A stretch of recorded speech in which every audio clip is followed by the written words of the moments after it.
All right. Looks like we've got a couple people joining. Thanks for those of you who are already on. It's going to be a great chat today. Yeah.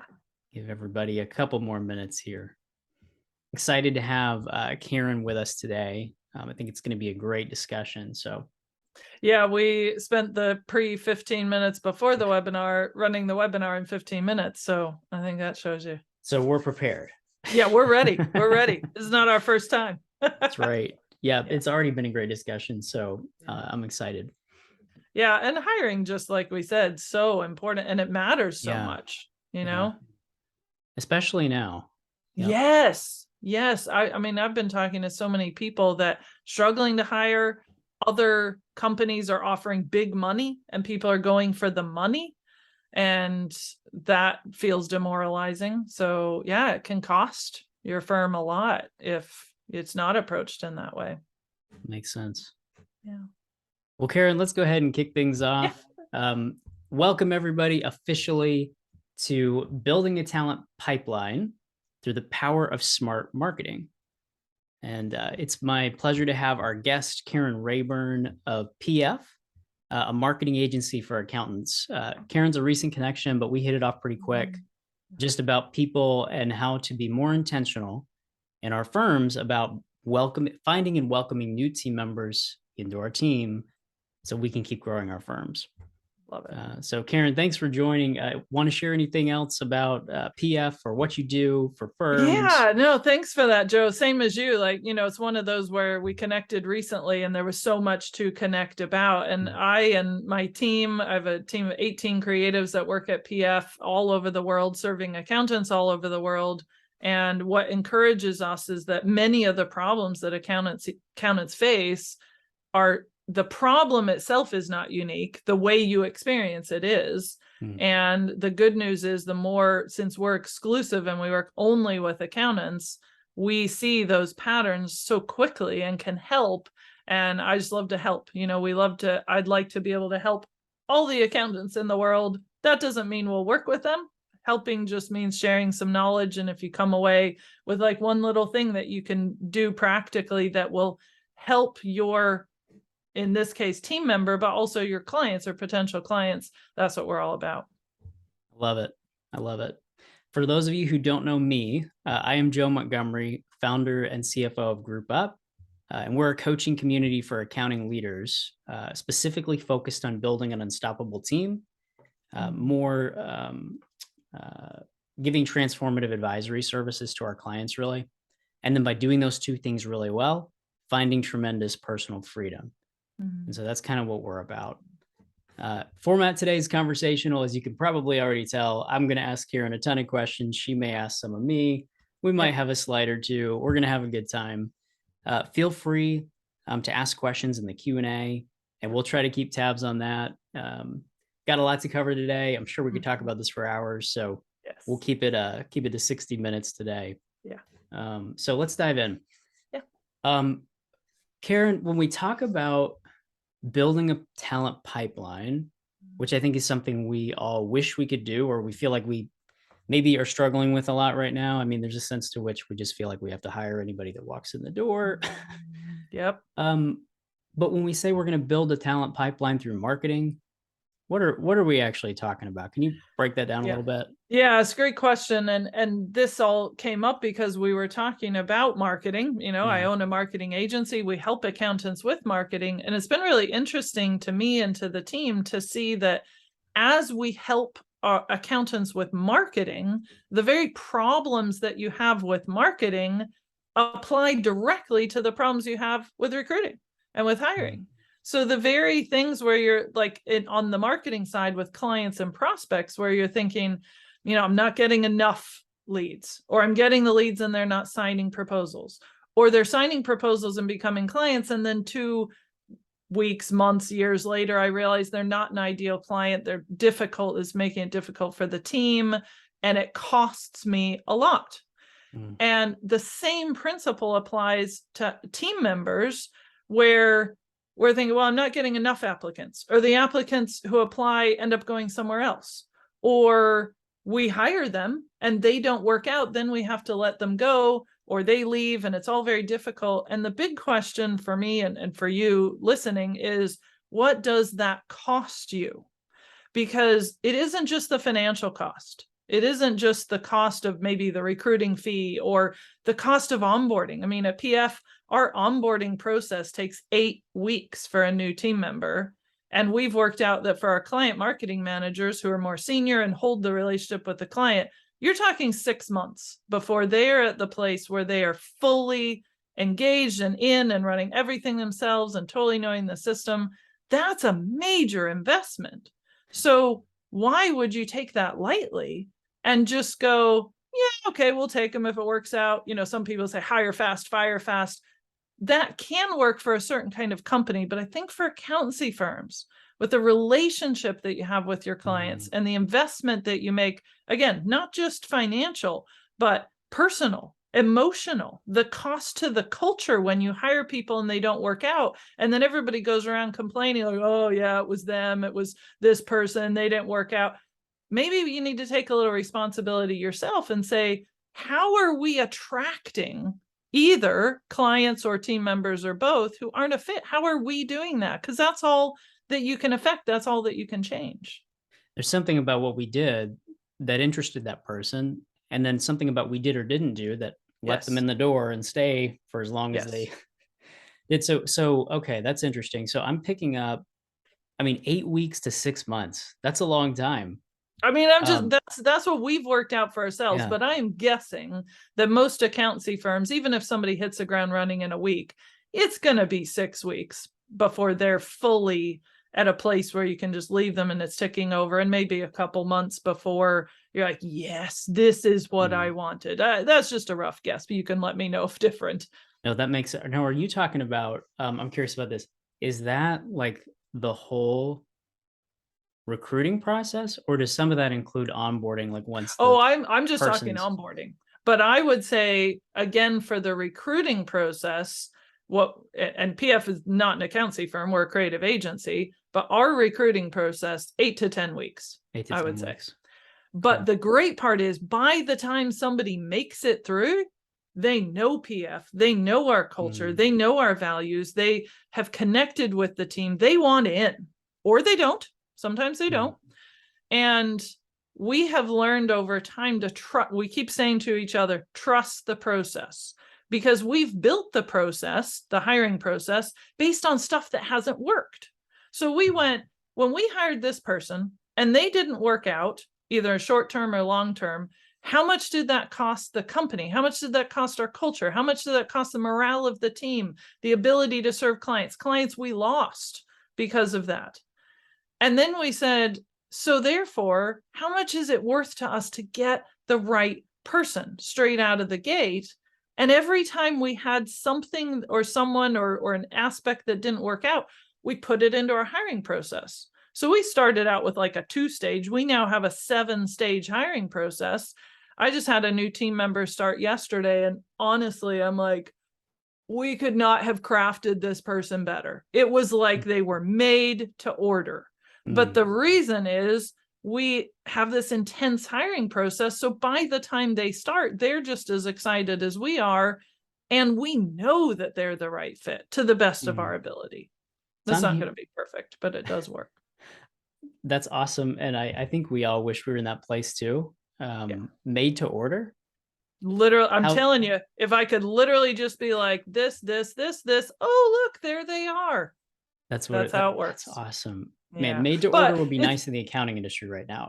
Well, and I do want to stress, this has been years, I would say 4 to 5 years that we've been building this. Because one of the dangers when I'm sharing what works for us, and this process that works for us, we've shared with our clients. We got some ideas from our own accountants and from things that they did.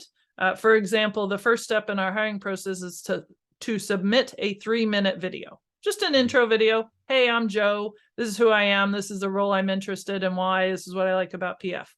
We got that idea from our accountants because they were getting so many leads that didn't always work out for applicants that they decided that was a good way to weed it out. Now we made it our own, that we have a different way of doing it than they do. But a lot of our clients have started picking it up. And actually one of our clients who's an accountancy firm with 7 or 8 team members, all of whom are involved in the marketing in some way, maybe little ways. They've made part of their hiring process, the person has to write a blog post. Wow. And we went, whoa, for an accountancy firm? And she's like, listen, if you're going to work here, we're going to ask you to write blog posts on the questions your clients ask. So if the client says, you know, how do I do this with payroll? We're going to write a blog post about it. We're going to be helpful. It'll help our clients. It'll bring in our prospects.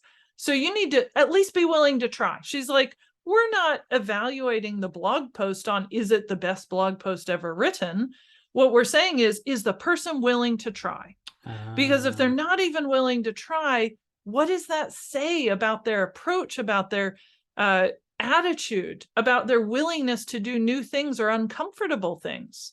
That's the reason we do a 3-minute video. This particular client does that as well, because we do so much video. Loom, Zoom, we're all remote. We have 18 team members working in, like, I don't know, 6, 7 different countries. We're all over the world.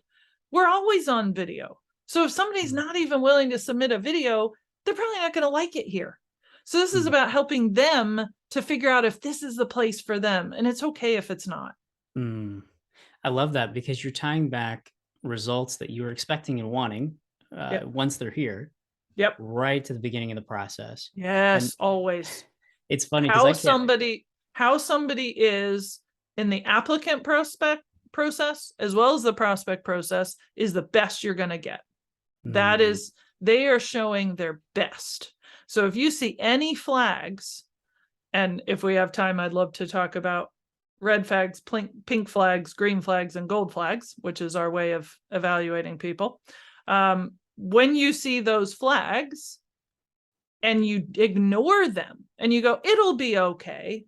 You know, we got to sort of think of it as sort of similar to a dating relationship.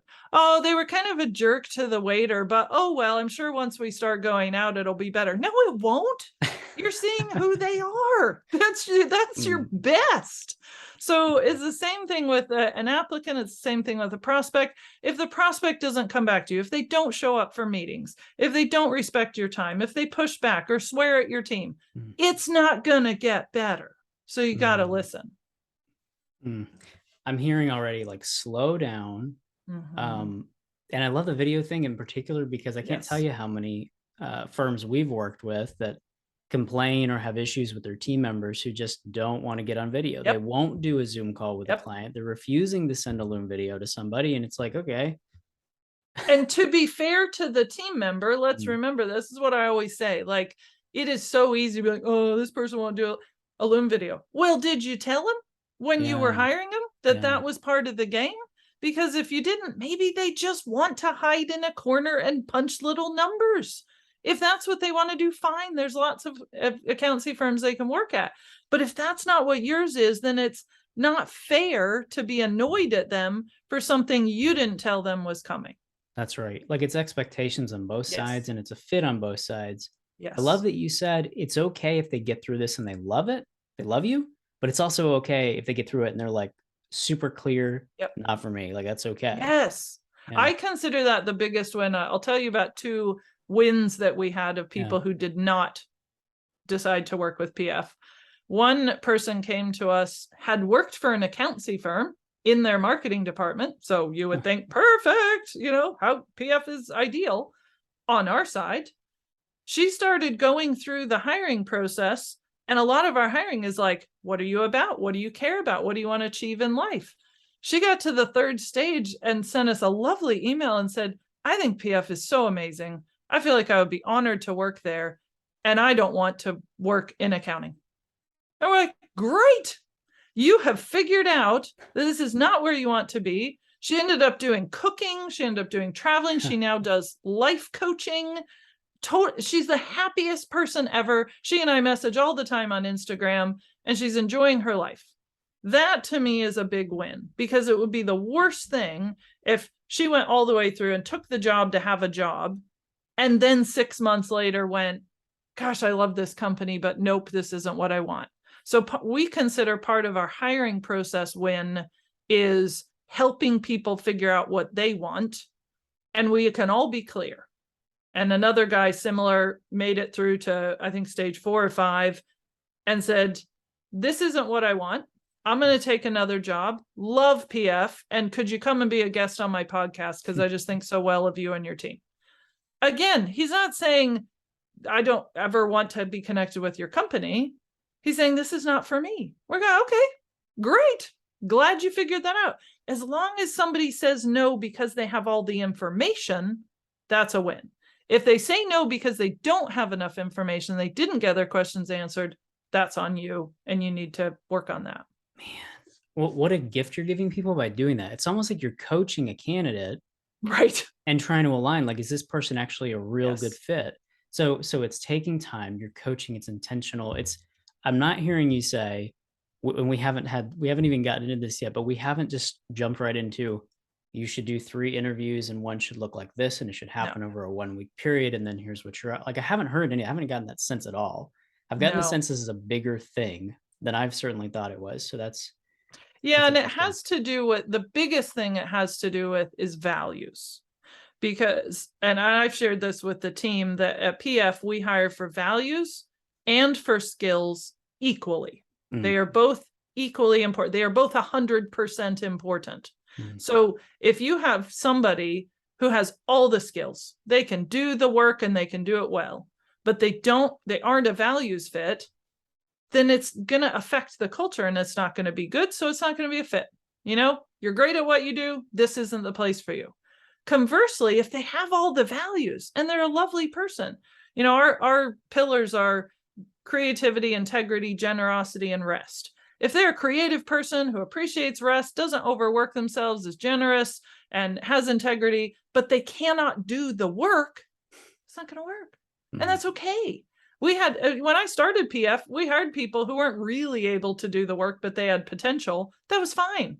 Now we're, a global agency with 18 people. We don't have time for that. We're not here to train people up. We need them to be trained, and that's just where we are. And that's okay. So like your accounting firm could be at a place where you're happy to hire somebody who just has the values and you'll train for skills. No problem. But you got to figure that out. And a lot of firms, they're either just hiring for the skill side, or they just get hung up on not hung up. They give good attention to the value side, but they do neglect the skill side when they actually needed the skill. And then they have a person that they're stuck having to train or should be training over 2 years, but they don't have time to do it. So long, because you didn't insist on it. Clarity. Wow. Okay. On what you want.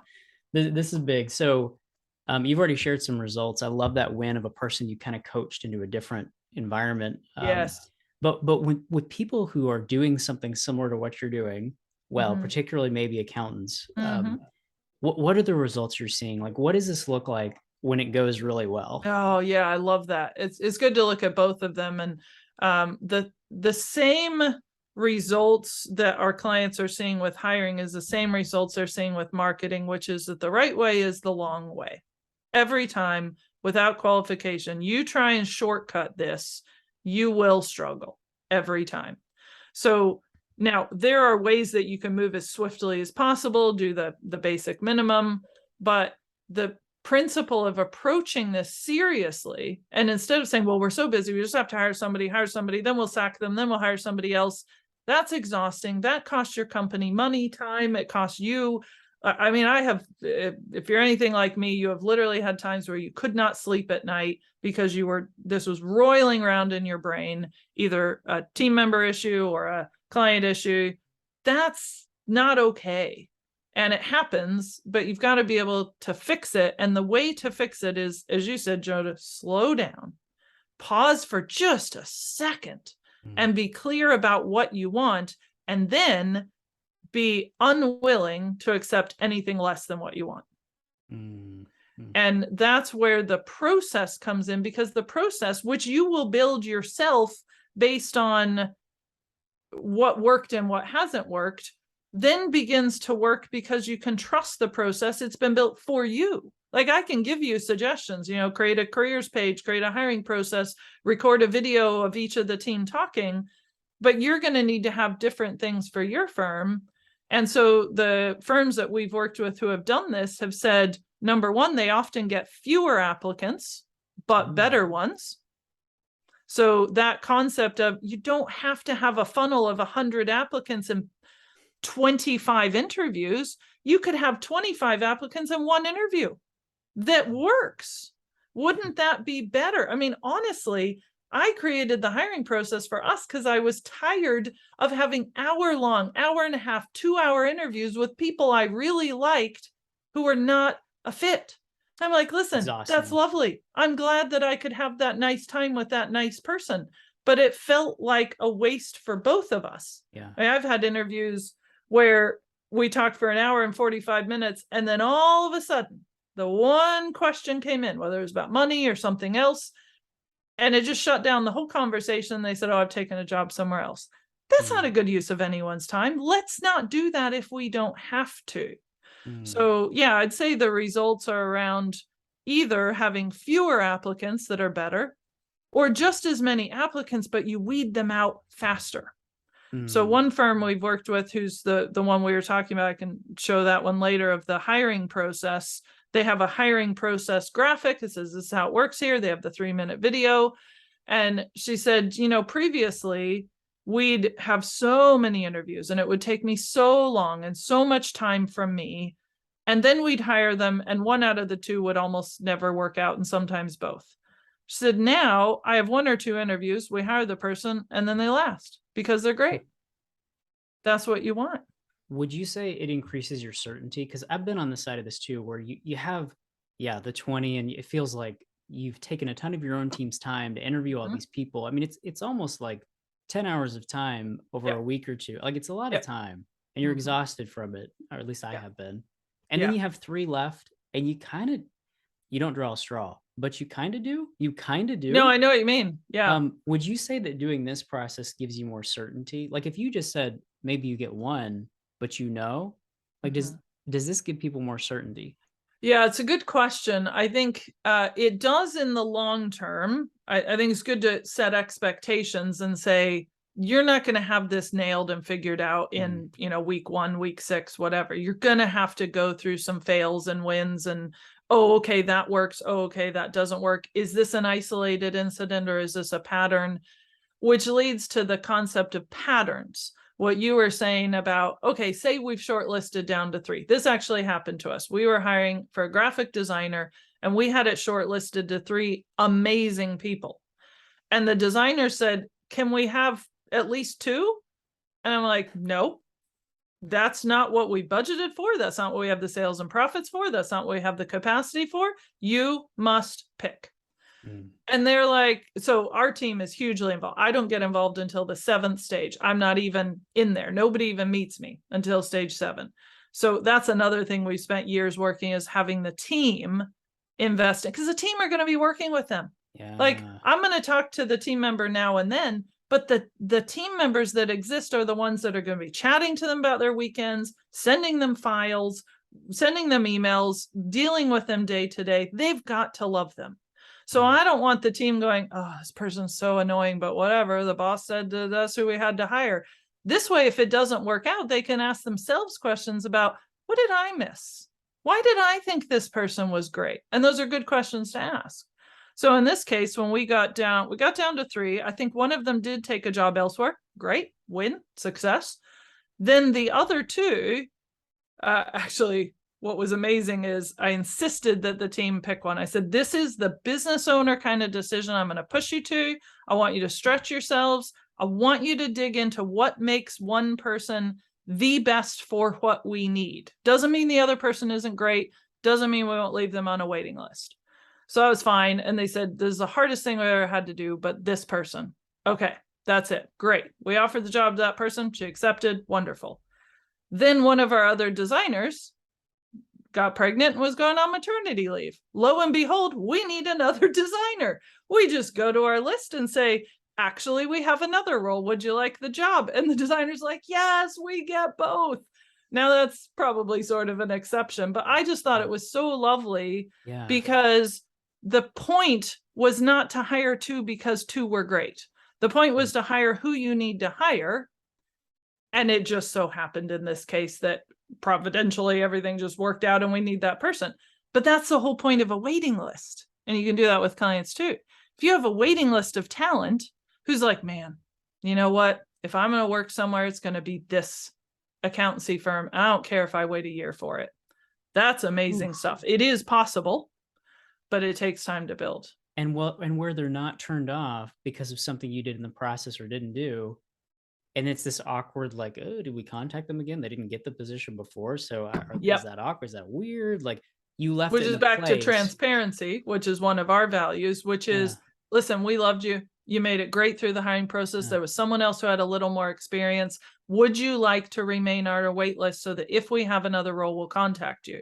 We've had people say, yes, please, I will wait forever. We've had other people say, no, thanks. You know, I'm off. Sure. We've had people say yes and then take a job and then say no. We had someone on our wait list who, when our senior designer went on maternity leave, we said, are you available to kind of finish off the hiring process? And she said, no, I'm not. I'm in a contracted thing for a year. Like, okay, no problem. That just answers that question. And she said, listen, if you still need someone at the end of the year, come back to me. So this is what you begin to build. She's in a contracted position for a year, happy where she is, required to stay where she is, but who knows what will be like in a year. Man, so many questions. I guess let's shift to the process. So you mentioned 7 steps. Yep. And this has been awesome so far. So walk us through the 7 steps. How do you do this as well as it sounds to be going, and how, what's the process? Yeah. Can I show you the process? Sure. Absolutely. Please. All right. So let me,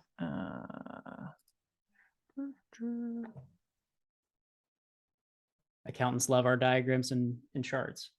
I know. Well, and this is also, interestingly, what your prospects and potential team members love to see, charts and things, because they want to understand that there is a process. So this is our 7-stage process here. As I said, this has been crafted for PF based on what works for us, based on bad or not so great experiences that we've had in the past or that people have had. And so what we do, short version, is a 3-minute video. That's the first step. If you will not submit a 3-minute video saying, hi, I'm Karen, I run PF, I'm interested in this job because this is who I am. If you're not willing to do that, it's just PF isn't going to be, you're not going to enjoy working here, because we do video all the time. So we do a 3-minute video. That weeds out a lot. One of the roles we were hiring for, we had 400 applicants from LinkedIn, Go Hire, Indeed, all the places. We had 50 submit a video. And of the videos, I'd say we had 8 or 10 that made it through to the next stage. So what we do is the video comes in, it automatically, there's a form on our website, goes straight through to Slack, comes into the hiring channel, and the team vote on the video, yes or no. And this is where we are the most open, the most gracious, the most, I'm not sure if they have enough experience, but hey, I like them. I think they might be a fit. They seem to live out some of the values. Or they were kind of quiet and, I wonder if they were nervous. Let's give them a chance. So we're really open and gracious at that point. They decide, it literally is a yes or no. If there's more than 60% of the team that say yes, we move them to a tester project. If it's borderline, we tend to say no. If it's 50-50, we either go back to a few team members or go, yeah, this isn't a fit. And sometimes people change their vote and go, on second thoughts, especially looking at some of the other videos, I think it's a no. So we move those people to a tester project, which is it's based on real work, but it is a demo tester project, but it reflects the kind of work they do. So if they're a graphic designer, they given something to design. They're a content writer, they're giving something to write. I know for the accountants we work with, when they do a tester project, it's like, here's a demo Xero or QuickBooks file, do these 3 things, or do these journal entries, or whatever it be. Something that reflects, can you do the thing your CV or resume says that you can do? We added this one because I got tired of having interviews with lovely, lovely people who had a decent portfolio. And then I'm like, oh gosh, no. Oh, that's not going to work. But you don't know what you're doing. You don't like, it's just, Yeah. you don't have the skills. Yes. And that's not your fault, but that's the way it is. Mm. And so they do the tester project. We give them a deadline, usually 3 to 5 days, enough time, but not too much time. It's their choice how much time they spend on it. We weed some people out here. We had somebody, God bless them. They were like, listen, I've had something come up today on the day of the deadline after 5 days. And I'm struggling and I've got this internet thing and my kid has to go to school. And we're like, listen, we totally get that. You've had 5 days. The deadline is the deadline. Because when you work here, you got deadlines too. So you're going to need to plan yourself. And to be fair, that particular person, I remember them saying, I totally understand. That's my bad. I'm out. And they pulled themselves out. So it was fine. We have had people get kind of annoyed at us at the tester project. How dare you ask me to spend this time? I'm worth more than this. We're like, great, off you go. Wish you well. So we've gotten better at just letting people, if somebody's angry or upset or frustrated, that tends to be a them problem. And that just reveals want that in your team. Yeah, we're just looking for patterns at every step of the way. We're looking for patterns. This is why the 7-stage or longer stage process works. Because the problem with interview processes, the way they are, they submit a resume, you have an interview with the team, a week later you hire them. You have not seen how they are in a bad week or a difficult week, or when the weather's crap, or when their dog had to go to the vet. Like, you've got to see them in a multiple of environments. So when you see a video and a tester project, then we have a group call with some of the team. We have an 18-person team now. So we're like, yeah, let's not overwhelm them with that. So we have 4 or 5 people. We make sure that one of the people on the call does the job that the person is applying for, if we can. And at first it was just a chat. It's now moved to an interview. That is the first interview. And the team do it. They arrange questions. They have questions in advance. And it's very friendly. Everybody always enjoys the video call. But that's for the team to say, do we think they could fit anything we were wondering from their video submission or tester? And then they vote again. And they say, at every stage, do we move them to tester? Yes. Do we move them to video call? Yes. Do we move them to reference requests? No. I don't think so. At whatever stage we say yes or no. The reference request is less about the old bog standard reference. And for us, this is about values. So this is, how do you live up to these values? So if we just flick over to the PF careers page, and I can show you some of the accountant ones too, but the same concept of, we stand by our values and pillars, we hire and fire by them, they matter. So we ask the team member to say, this is what creativity means to me, and integrity and generosity and rest, and these values here. Then we have 3 other people who know them fill in the same questionnaire.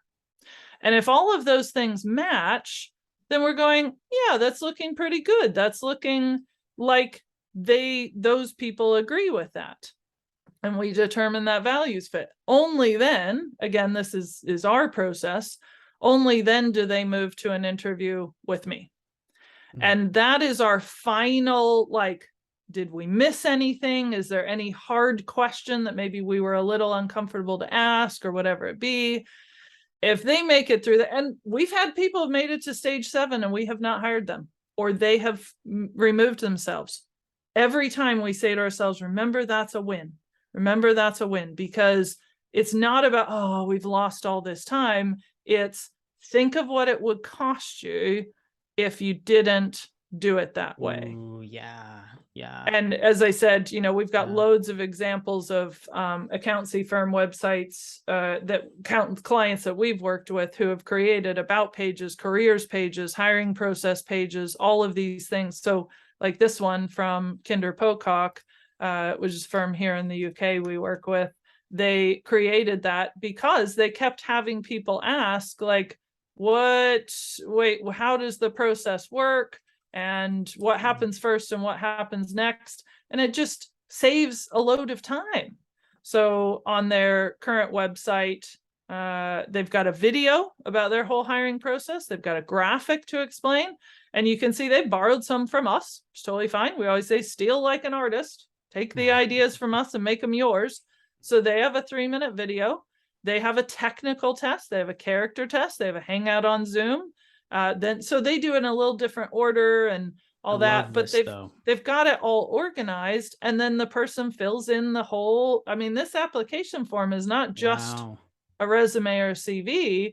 Have you worked in an accountancy firm before? What kind of experience do you have? What are your qualifications? What excites you about working with us? We ask those kind of things too for PF. Like, you know, is this where you want to work, or do you just want a job with some money? And those are good questions to ask, because some people just want a job with money. That's fine. That's no problem.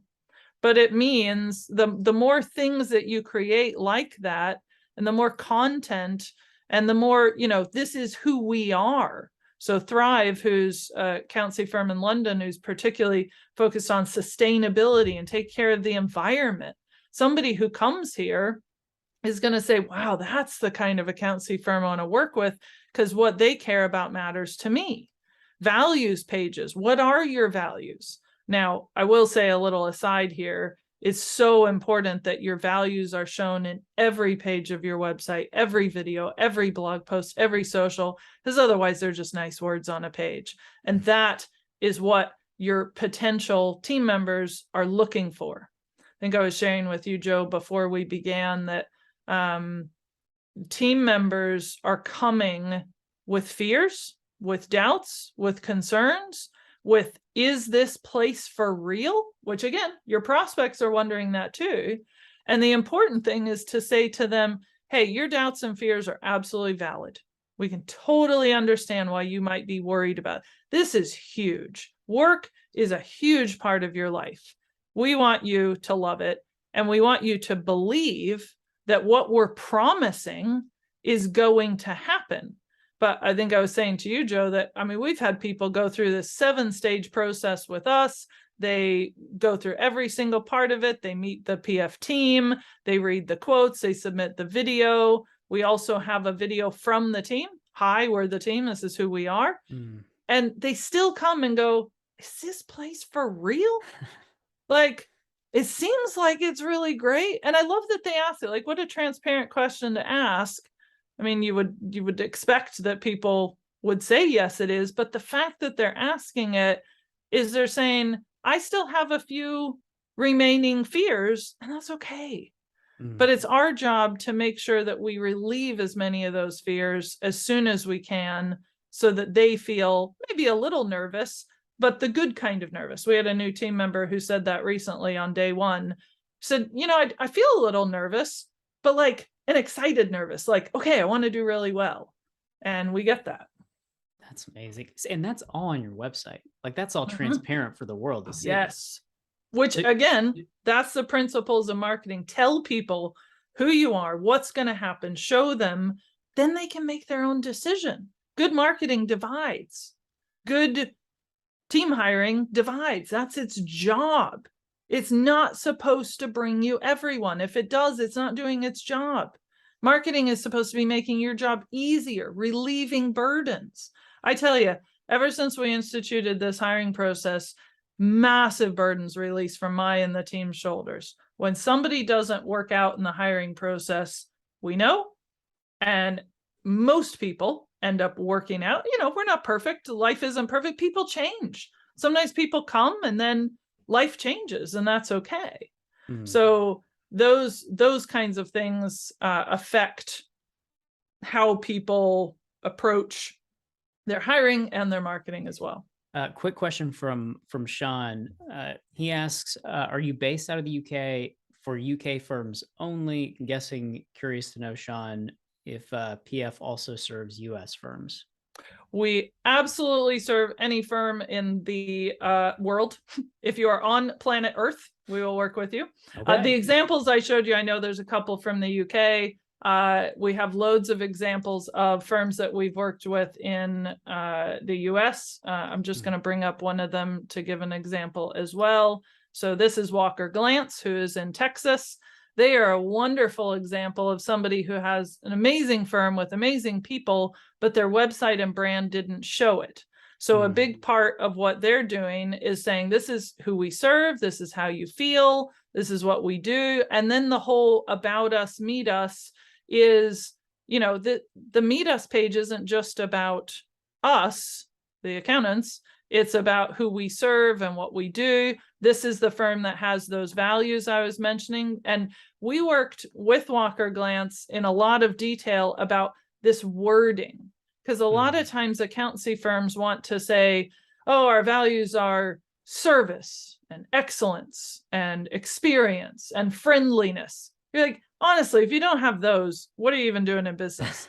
So we're saying, what do you mean by that? What do you mean? What does Walker Glantz mean? Well, they mean, when they say pursue excellence, they mean commit to learning, go the extra mile, think methodically, lead with kindness.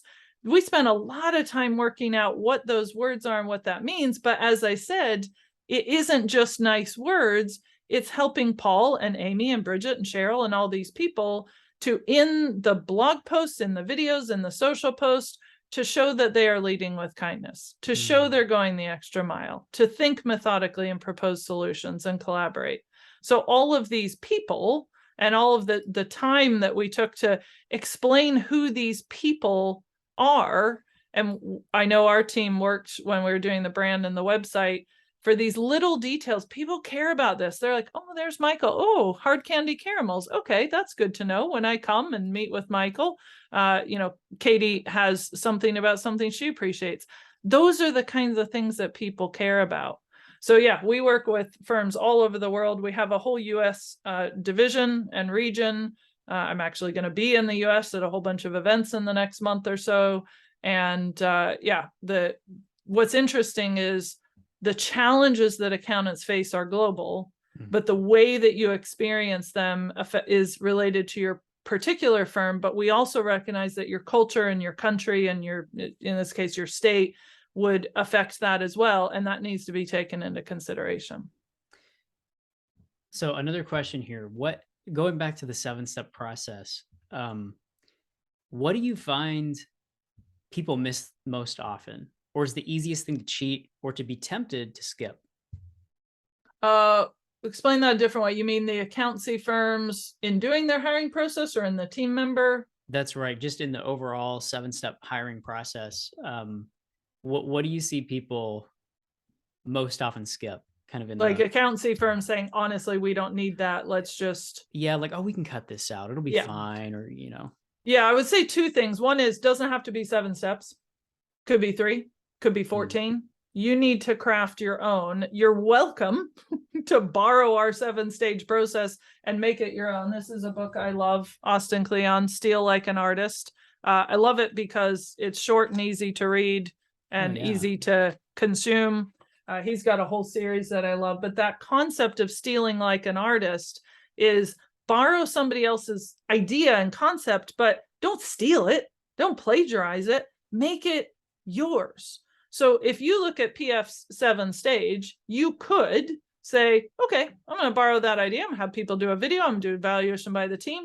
If you launch into that without talking with your team, helping them understand the value, teaching them how to interview. I mean, we've spent years building this. So I would start with a couple stages. Start with one change to your hiring process that will make a difference. Now, I'm trying to think of an accountancy firm for who this wouldn't be helpful, but in this day and age, I cannot imagine why asking for a video would not be a good idea. I can't and all the firms that we work with who have done that have had better applicants, sometimes less applicants, but better ones. And the results for them have been better. And sometimes they've been a little discouraged. They're like, honestly, Karen, the level of these videos is so bad. Like, they've submitted the video, but it's terrible. And we're like, okay, well, what question does that answer? And they're like, well, I guess it means that either we take the chance and recognize they're terrible at video and we're going to have to improve and appreciate their effort, or we say that's not going to work and we're going to wait for the one person who doesn't have a perfect video. This is not a cinematic experience. It's just do we connect with them? Does it seem like they might be a fit? And that's only the first stage. But if you add that video at the beginning and then put it in order based on helping you to see patterns, I think you'll see a change pretty quickly. And I would add, like you were saying, Joe, make the process a little longer. If your current process takes a week and a half, make it 3 weeks. If it currently takes 3, make it 5. Make it long enough so that people who aren't committed will leave. Good marketing divides. People who don't really want to work for you, they just want a job, they will leave. People who want more money and all they care about is money will leave. I believe people need to be paid what they're worth. And also, if you're primarily motivated by money, you're just going to take another job in 6 months anyway. So what's the point? Those kinds of things are what you're testing for. So give yourself just a little more space. You might find yourself in 5 years' time with a 7-stage process takes you 10 weeks. You might not. I've even had moments of like, man, is this process too long? Like, are we losing potential applicants? And every single time we have whatever role we are hiring for, we went, man, this works. Because yes, we had to wait a little longer. Yes, the team was stretched a little longer, but they knew what we were waiting for. And like, we just recently hired 2 new content writers, and that was a tough process. We had so many applicants, but it was tough to find the best ones. And honestly, the difference in a couple weeks is phenomenal with the support for the existing content team. And the head content writer that we had a hard time for a little while. And we had conversations about how can we ease this, and things were taking longer, and it wasn't her fault, but she knew what she was waiting for. And now she's like, oh, this is so great. And it's great for everybody. So bear in mind the value of being willing to wait just a little bit longer at first. What I love about this, something you said earlier was, it's taken you a long time to build. So I think for people listening, don't, and you even said it a minute ago, don't think you're going to go out there and copy a process or steal like an artist and then just, it's automatically going to work and everybody in your team's going to know exactly why and what you're doing and when it's going to happen and all this stuff. Make it your own, maybe start smaller. And I like your advice. Start small, start safe. If you're doing a week and a half, maybe push it to 3, maybe start by a nice graph like Karen's team has, and show that to prospects and actually start communicating it to prospects. But what I love about what you said is after you got it in rhythm and in flow, you don't really have to get involved in the hiring until like the very end. Yeah, if you train your team well, this was my big thing. I'm like, they're the ones working with them. If I train them in it, then, and still, you know, I'm the owner. Buck stops with me. I'm the one who's saying, yes, we are committing this amount of money and we have these sales and profits that allow us to do this. And I share that with the team, but it is a big responsibility on me to come into that interview and ask some really hard questions and to force myself to say, listen, the team loved this person. My job is not to instantly love them too. It's to see if we're missing anything. It's to be more logical and a little less emotion driven, because the team already loved them. So if I love them too, not just as a person, but if they have the values, they have the skills, there's a fit, great, everybody wins. But if not, and we had one person a while ago who applied, the whole team, yes, absolutely. There was a few people like, well, I'm not sure, but I think, you know, this could be really good, so I'm going to say yes, and that's okay. And then we got to the final interview, and I was minded to give them an offer. And then I just need to think about this. I need a little space. I've got some things that I'm wondering. So I took like the weekend, mulled it over, sent some thoughts. And one of the team members sent a video over the weekend and said, I've been thinking a lot about this, and I've watched the video, and the team can watch my interview as well. And I watched the team's interviews. And she said, this is really hard for me to say, but I'd like to change my vote to a no. And this is tough because I really like this person, but I'm concerned about these things that are pink flags. We're going to talk about those. And I'm seeing these pink flags, and there's enough of them that I'm concerned they could turn into red flags. So I'm just saying that for me. And if I'm the only one, There were 3 other team members that said, do you know, I was wondering the exact same thing. Thank you for saying that. Wow. And we ended up not offering them the role.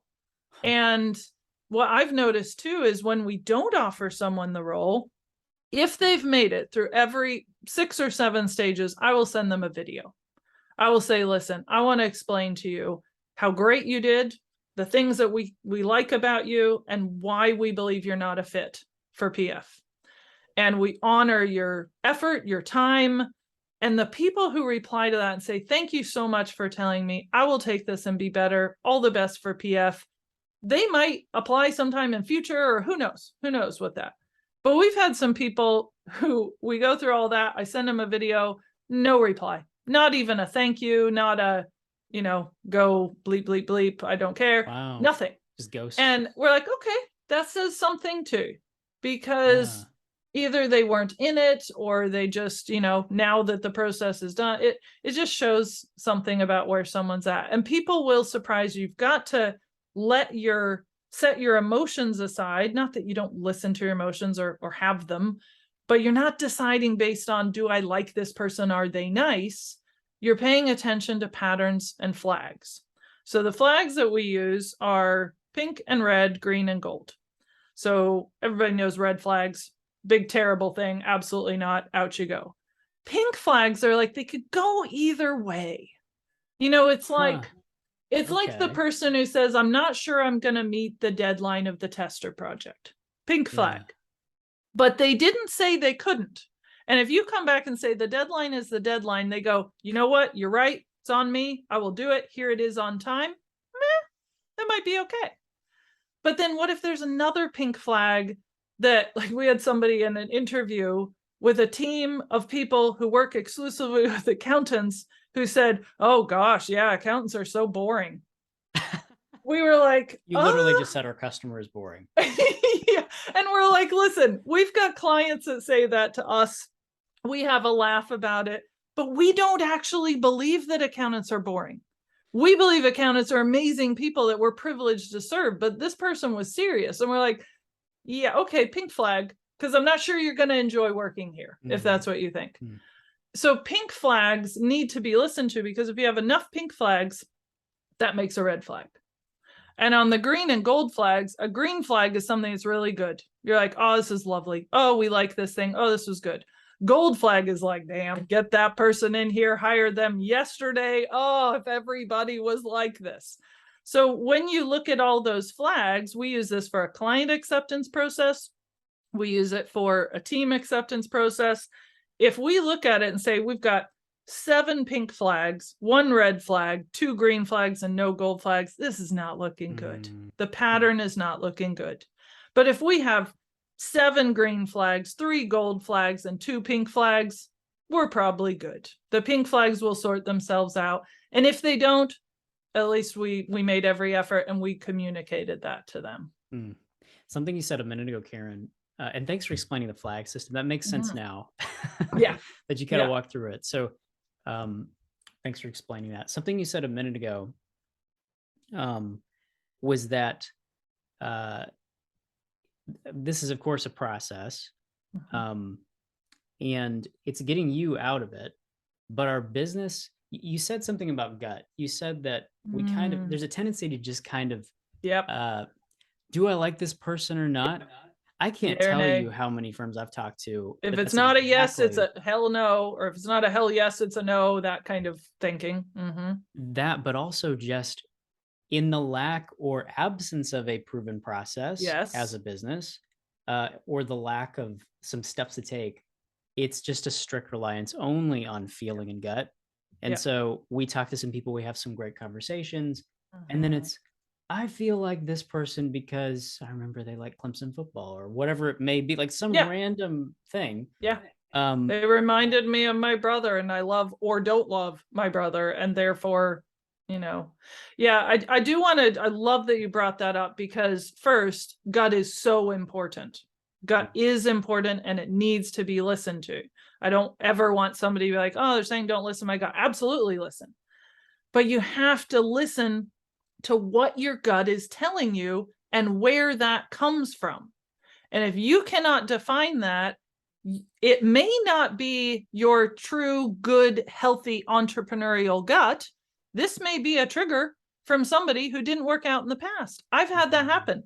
I had a situation, I forget when it was even, but I distinctly remember being worried about a certain situation with a person, applicant. And suddenly I went, oh, they remind me of this team member who didn't work out. Now, here's the question. Are they like that person? Or am I just jumping to conclusions? So I had to dig into, what is my gut telling me? Where does this come from? What are my fears as a business owner? What are my hesitations? I talked to some clients today that said, we hired somebody, they didn't work out. Now we're scared to hire again. Totally valid feeling. Doesn't prevent you hiring. Still, you need to do the hiring, but you need to recognize what your gut is telling you. Great book on this is Blink by Malcolm Gladwell. And he has an amazing story about a museum that bought or wanted to buy like a statue or whatever it was. And they wanted to know if it was authentic. They called in the expert came in 3 seconds. Nope, not authentic. They're like, okay, let's figure out how you know that. And they spent, I think it was like 14 weeks. This person had 20 years experience. They knew what they were doing. They went through all this stuff. They analyzed, they took samples, they did all this. At the end of the 14 weeks, they're like, yep, not real. But they needed to have the proof to explain why. And the expert himself didn't even know why. I just know. And I don't know why. That is okay, but it's not okay to not dig into where that comes from. So as a team, we're always talking with ourselves about, what is your gut? Feel free to share that. And where is that coming from? And if you can't answer that, you need to dig into it a little further. So it's like, trust your gut. You have an entrepreneurial gut. It's good. Trust it, but let it be informed and educated by the data and the proven process that you know works and exists. Don't just let we do this in coaching. It's like, don't rule only by gut. Yes, that's right. Lead with data and information, your team. So that feels super similar here. Yeah. I can see where the firm owner who is maybe a 5-person firm, and you kind of feel like you have to just use your gut and you don't really have any other data because maybe you don't have a process and you're going to work on one after this, but right now you don't have one. It's that like awkward hesitancy of, I don't really know. Yeah. And that's okay. I think it's good to say, first, it's okay if you don't know. You've done well up to this point. Now it's time to begin to know. And that might be as simple as, look back at the last team members, say the 5 that you have. If you love the 5 you have and you would hire them again, given the choice, why? Not just for the good hard work they do. What character elements do they have? What qualities do they have? How do they react when things go badly? What do they do when you give them an opportunity for something new? Then you craft your process to test for those things. And you don't do it by saying, are you open to doing new things? What are they going to say? Yes. But if you say, will you submit a 3-minute video, and they say no, they have answered your question with their actions.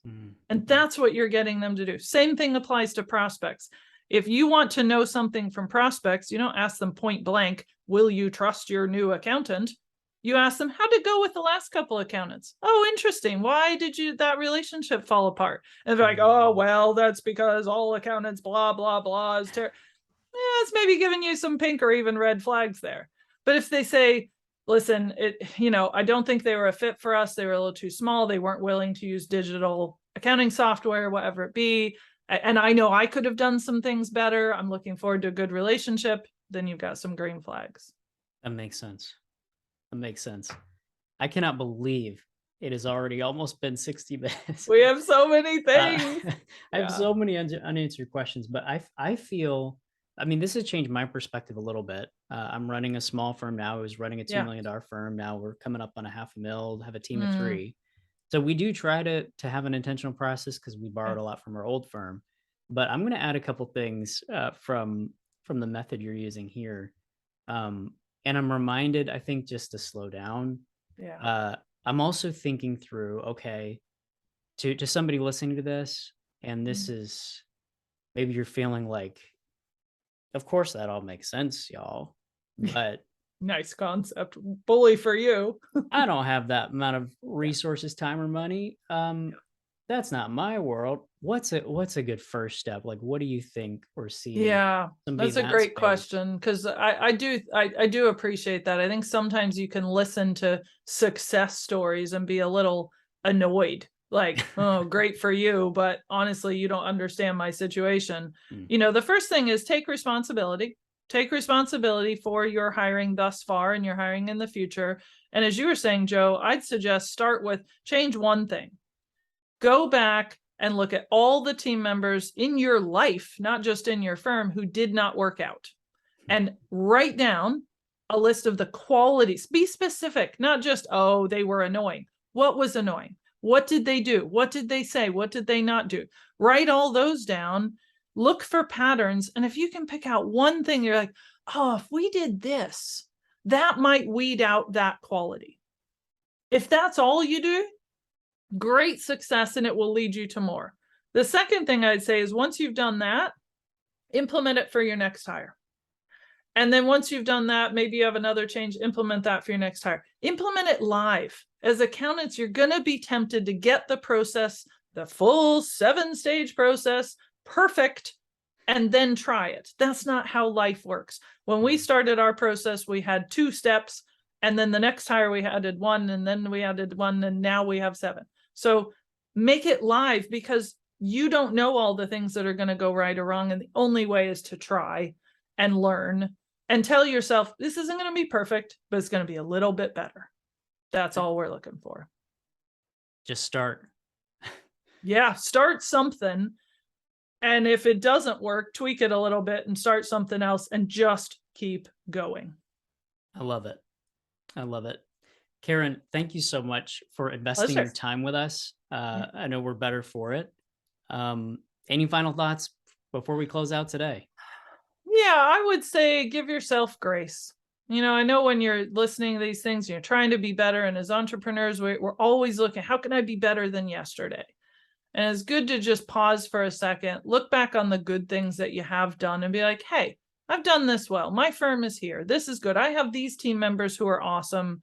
Good job, me. Give yourself a little grace, give yourself a little praise, and then use that in combination with your learnings to begin to make that better and release those burdens. I love it. Karen, thanks again for sharing. We have a couple people Pleasure. asking how they can get in touch with you. Yeah, great question. I will show you, give me 2 seconds and I'll show you this on the website. So going to our website is the best place to start, because we work to live out our philosophy that we've heard a lot of the questions that you have before, maybe not every single one, but a whole lot of them. And we do our best to answer them in our blog and our free resources. But if you want to chat to us about your experience, we have a start today. You fill in this diagnostic and there's a question in there. Do you want to book a call with us? You can say, yep. You can say no. And you can say, I'm not sure, maybe not yet. But you can, even just going through this and asking yourself those questions, we've created this diagnostic to understand who you are so that we can determine if you might be a fit for us and you can determine if we might be a fit. And honestly, if we can give you some free resources and help you with some learning, we got tons of blogs and content and marketing resources and videos. If we can help you just a little bit with that, great.